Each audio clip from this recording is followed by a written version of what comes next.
Let's go feral. Hi, look, it's Katie Can't Read. I'm Katie, I Can Read, and today I am going to fill you in on my winter 5-star reads.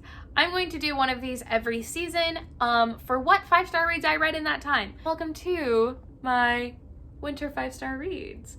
So to have qualified for this list, the book needs to have been read between January and March 20th, 2021, and I have to have given it 4.5 stars or 5 stars, and for 4.5 stars, it has to be 4.5 star that is easily rounded up. I do have some 4.5 stars that are more like rounded down, and so that's something for you to not care about, but for me to care about. So these are all books I feel very strongly about and would like to share with you.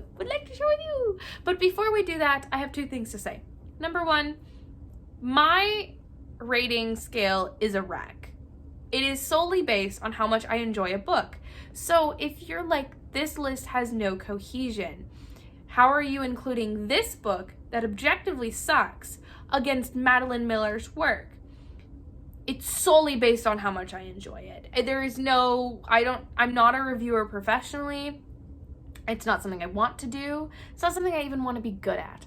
I just like books, and I would like to just tell you, did I enjoy it? Yes.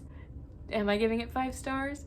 Yes. And the second thing I want to say is that Ebony at Butterflies on My Bookshelf commented on my last video asking for a little life update because I apparently moved to New York 2 weeks ago. And I think some of you guys want to be in the loop on that. If you don't care, skip ahead. I'll put it in the chapters and you don't even have to worry about it. Just skip ahead. Bye. But for those of you that do care, 1, I love you. 2, yeah, I'm back in New York full-time until mid-June. Why? Why are you here? Short answer, school. Long answer, 3 weeks after I graduated high school, I moved to college in New York City. And I lived here for 9.5 months until the pandemic hit. And we were all sent home for 3 weeks, turned into a year. I am finally back. After a year of being online, I am finally back in hybrid classes, and I can't even tell you how awesome it is. Sorry I didn't tell you earlier, I just didn't think anyone cared. So now that that's cleared up, be ready for a ton of New York City content. New York City, if you have any like things in like New York City book content that you're like curious about, or even New York City lifestyle things, because I'm willing. Let me know in the comments below and I will 100% write it down on my list. Cool? Let's get into the 5-star reads. There are 4 books I would like to talk to you about from January. So in January, I read The 7 Husbands of Evelyn Hugo. It was the first book I finished this year and I started so strong. I said 5 stars on the first book I finished this year. And I have no regrets. Evelyn Hugo is a awesome book. It is truly one of those books that I think everyone should read. What is The 7 Husbands of Evelyn Hugo even about? I'm sure you've heard of it. It's about this journalist who one day gets called into her boss's office and is told that Evelyn Hugo specifically requested you to write an article about her. Evelyn Hugo is a 1950s starlet who was like the most famous. She's like god tier celebrity. Like she's incredible, like in their fictional earth. And she specifically requested this girl, and she hasn't done an interview in like 40 years. So this girl is like, all right. She goes to the apartment, and turns out Evelyn Hugo doesn't just want her to write an article. She wants her to write her entire biography. So we as readers get taken through Evelyn Hugo's story through her 7 husbands. It's incredible. It's incredible. We try and figure out who she actually loved, and we get to see her life through her perspective. And it's very dark and there's moments of it that are very dark, and there's moments of it that are very things that you wouldn't expect your hero to have done. And it's really, I've always loved Hollywood culture. So I love reading about a character who just works her way up this ladder. I also think that Evelyn is a super empowering character, and she just destroys the Hollywood patriarchy. And I think it is truly one of the best books I've ever read. The second book I want to talk about is Song of Achilles by Madeline Miller. This was the second book I read this year. I gave it 4.5 stars, but it is one of those ones that I'm willing to round up to a 5 if someone asks me casually.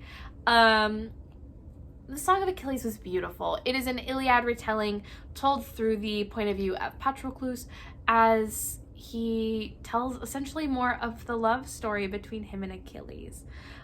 It's a beautiful book. The writing is so gorgeous. The only reason it didn't get a full 5 stars from me is because everyone told me I was going to cry and I didn't cry. If you're going to tell me I'm going to cry, I better cry. So don't tell me I'm going to cry, because I don't cry. The other thing is I'm not that familiar with the actual plot of the Iliad. I just know the characters. So there were moments where I was like, I could use some clarification. So those are the only 2 things about it that I didn't really love, but I do love it because I'm a Greek mythology kid through and through. And also, we all know how I feel about an LGBTQ romance. But yeah, I thought it was a great book, so I think you should read it. I think it's so stunningly written, and Madeline Miller could hand me her grocery list. I'd be like, thank you. I'll give you a Pulitzer Prize. The third book I want to talk about is Legendborn by Tracy Deonn. Legendborn was a 4.5 star book that I'm willing to round up to 5. So Legendborn was so good. It is about this girl named Bree who, after her mother's death, gets accepted into an early college program and starts investigating what actually happened. And that's all I'm gonna tell you, because this book is one of those ones that you should go into just about blind. Like, it is exciting, it's thrilling. There might be a true love triangle happening by the second one. There might be a full love triangle. There's secret societies. There's magic. There's Arthurian legend. There's discussions of racism. There's side LGBTQ characters that are casual, which is really important. The reason I didn't give this a full 5 stars is, number 1, Bree should have been anything but 16. She should have been older, and I will die on this hill. Number 2, there were moments where I was so confused by the magic and the secret society system and all these things, and I just needed an info dump. I've never needed an info dump so bad in my life. And the fourth book for January is Lore by Alexandra Bracken, which I also gave 4.5 stars, but I'm willing to round up. Similarly reasoning to Legendborn with the age. And the second reason that it's not a 5 is because for a book that's so girl power, it's a boys club. But oh my god, is this book exciting. This book is marketed as Hunger Games meets Percy Jackson, and that's not more right. Essentially, this book follows Lore, who is a descendant of one of the ancient bloodlines, descendant of Greek heroes, and every 7 years for 7 days, the gods are punished and sent to Earth to essentially be hunted down by the descendants of these Greek heroes. If the god is hunted down and killed, their power is inherited to their killer. It's intense.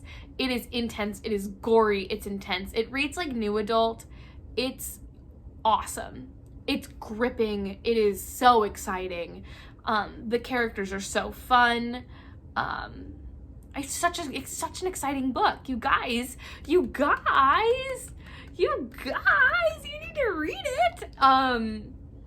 A lot of people have really enjoyed this book, and so do I. I just thought it was a really fun time, and that is all I care about, having fun while reading. I have 5 books to talk about in February, 4.5 5-star reads. And our first one is A Complicated Love Story Set in Space by Shaun Hutchinson. If you've been around for any length of time, you know that I am obsessed with this book. I read it for the first time in my romance reading vlog, and guys, it's amazing.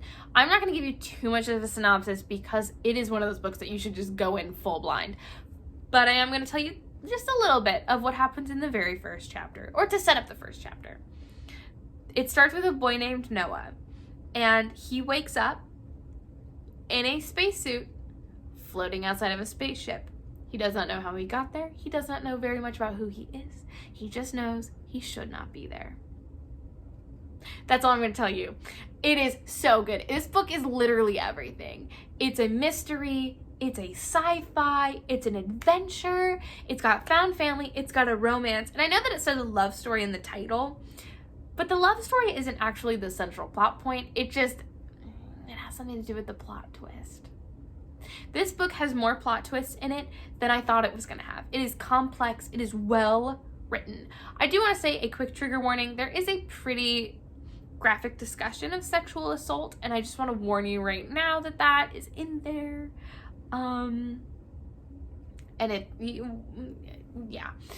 It is such an incredible book, and there was something I said when I was reading it the first time that I just said casually. I was like, this reads like blank.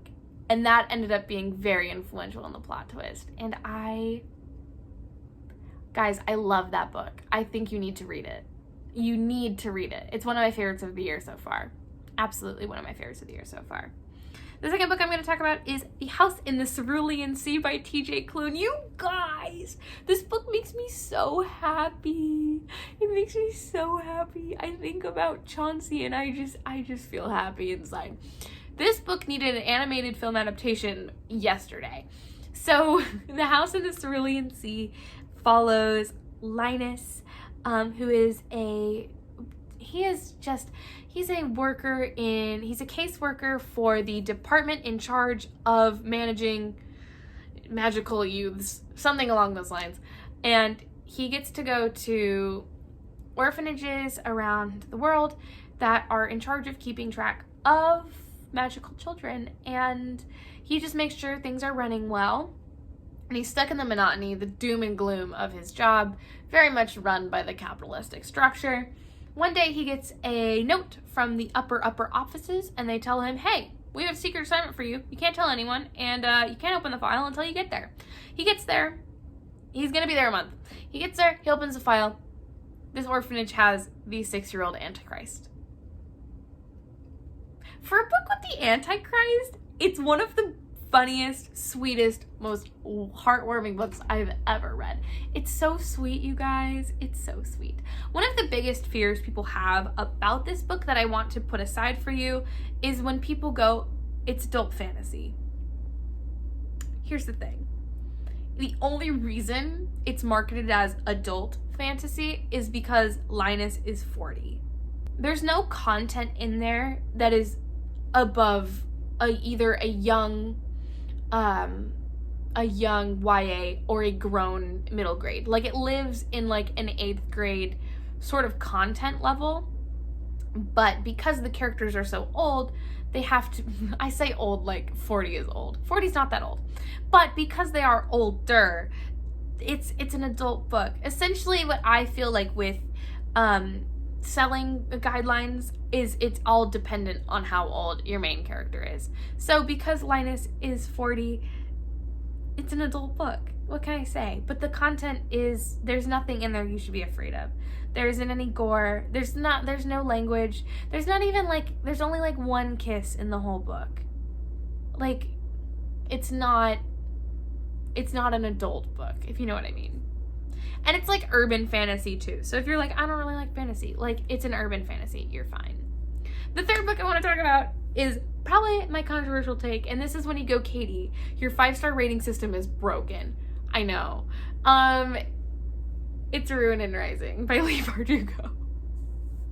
I know. I am so sorry. On my reread of the trilogy, really the whole trilogy, on my reread of the trilogy, I have decided I am trilogy trash, and Ruin and Rising specifically was just mind-boggling the second time through. I loved it so much more this second time. I have gone from, at the end of last year, being like, I don't think I'll probably ever read Shadow and Bone again, to nowadays being like, I will be rereading Shadow and Bone twice a year for the rest of my life.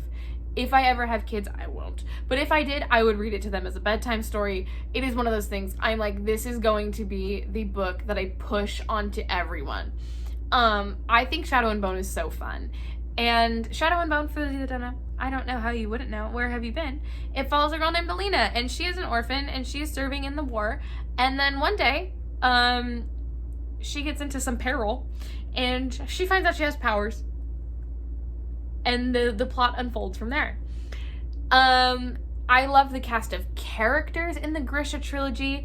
I love the plot of the trilogy. I love the drama of the trilogy. I love the political intrigue of the trilogy. I love the dynamic relationship between the politics, the religion, and her. Like, it's just, there's so many layers to it, and especially on a reread, you guys. On a reread, it's all so much deeper and so much more fun to rip apart. Like, I love it. I love the trilogy. I've become trilogy trash, my friends. I have become trilogy trash. I love the trilogy. You can talk to me about the trilogy anytime, any day. Slide into my DMs and be like, I like the trilogy too, and I'll be like, yes. We will also be talking about Six of Crows later in this video. Don't you fret. The fourth book of February that I want to talk about is Circe by Madeline Miller. Yes, both Madeline Miller books have made this list that I have read. This one is a 5 out of 5 star for me. I love this book. I love it. It is, oh my god, it's literally everything, you guys. So, Circe is Madeline Miller's love letter to Circe. Circe, the witch from the Odyssey. And essentially, Circe follows, it's Greek mythology through Circe's eyes. So many characters from Greek myth show up on her island, and we get to see how they interact. And it is a really interesting character study. So good. That ending. Oh my god. It's one of those books I think everyone should read at least once in their life. And the last book I'm going to talk about for February is These Violent Delights by Chloe Gong. These Violent Delights is a Romeo and Juliet retelling set in 1920 Shanghai with a fantasy element. This book is wild. It is a little bit gory. It's really dramatic. It has perhaps the only enemies to lovers dynamic that I actually believe is enemies to lovers. Enemies to lovers is so tricky for me because I feel like a lot of people say enemies to lovers and they really mean rivals to lovers or annoyed with each other to lovers. But like, this is true enemies to lovers. Enemies to lovers to enemies to lovers? Like, that's kind of where we're at right now. And it's incredible. It's incredible. And the sequel comes out and I'm gonna love it.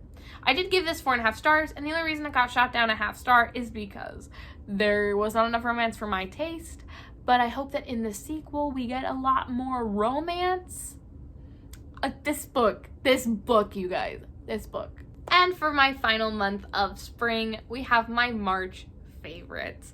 So we'll March 5 stars. I have 1, 2, 3 5 stars for March. The first being Vicious by V.E. Schwab. You guys, this book is worth it. This book is worth it. I loved this book. And I had kind of like gotten a rough start with V.E. Schwab. I did not like The Secret Life of Addie LaRue. The Invisible Life of Addie. I did not like Addie LaRue. I did not like her. I don't even like her enough to give the title any memorization in my brain. However, Vicious was right up my alley. It was total friends to enemies, betrayal, conflict, superheroes. Oh, it was so much fun. And yet it was so dark. V.E. Schwab really said he thought that there were morally great characters in other books and then created some of the 2 most morally great characters I've ever seen. Their motivations, Victor and Eli's motivations, are so interesting. Wow. I need to read the sequel in the next week. I have already bought it on my Kindle, but I'm very excited to read the sequel. I loved it. I loved it. That's all I wanted. I don't really know what else to say about it. The second book I'm going to talk about for March is, you guys aren't even ready for this book. This book comes out April 20th. I got it as an ARC from NetGalley. So you guys, this is an honest review. I just want to say that because I don't want you guys to be like, this isn't an honest review. This is an honest review. I loved this book. It's In Deeper Waters by F.T. Lukens. You guys, this book is going to just blow the world away, or it's gonna completely fly under the radar and make me sad forever. I loved this book. It does read a little bit young, so if you don't like books that read young, maybe skip it, but it's so universal. It's one of those books that just feels universal. It's so joyous. It's a joyful story, with a really fun, quirky magic system and pirate themes. It's not a pirate book, though. Let me throw this out there. Not a pirate book. In my review, I described this as the gay Little Mermaid retelling you didn't know you wanted. And that is exactly what it is. It is a Little Mermaid sort of situation, with other things influenced. But I think its main influence is The Little Mermaid. It is about this prince. His name is Prince Tal. And he is on his big, his big coming of age tour. He is with his older brother, and they are going on the ship, and then he meets some misfortune and meets a boy who's very cute, and eventually he gets stuck. I read this book in 3 hours. I devoured it. I do think it did need another 100 pages, but I'm very happy with it. The one thing I really, really, really loved about it, there's 2 things I really loved about this book and that you should be looking forward to. Number 1, the family aspect of it. And I didn't say found family because it's not found family. It is Prince Tal's biological family. I have spent so long reading books with estranged sibling relationships that reading a book with 5 siblings that love each other and stick up for each other and care about each other is so comforting. It's such a nice, refreshing thing to see. And we need more of it. Come on, you can like your siblings. You can like your siblings.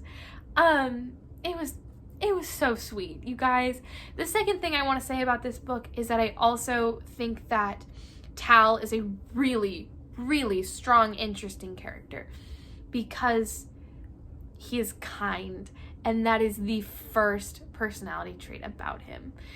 He's a prince, first of all, so he has all of the right to be arrogant and all these other things, and you can see all those traits in his siblings, and he is good and kind and wonderful. And I just feel like in a genre where usually main characters are gritty and edgy and arrogant and all these things, it's very, very cool to see a character that leads with kindness and heart first. You guys, I literally can't wait for everyone else to read this book. And the final books we're going to talk about for March are the Six of Crows duology. I love the Six of Crows duology. I upped my star ratings 1 whole star from the first time I read them on this reread. They are so good on a reread. Oh my god. So Six of Crows, everyone's read it. But if you haven't, it's about Kaz Brecker and his ragtag team who are going to commit a heist. They're going to break into the ice Pentagon and capture a scientist. It is a continuation of the Grisha trilogy. And I used to be on this, you can read Six of Crows first sort of team. No, not anymore. You have to read the Grisha trilogy first. If you're seeing me and you're like, hey, I kind of want to read the Grishaverse, follow it in chronological order. I think, well, here's something that someone said to me the other day that I think makes sense. If you want to read Six of Crows isolated from everything else, you can. You can read the Six of Crows duology by itself, and it doesn't matter.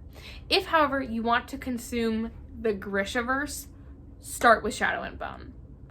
Start with it. It lays the groundwork, and it makes the stakes of the Six of Crows duology so much higher.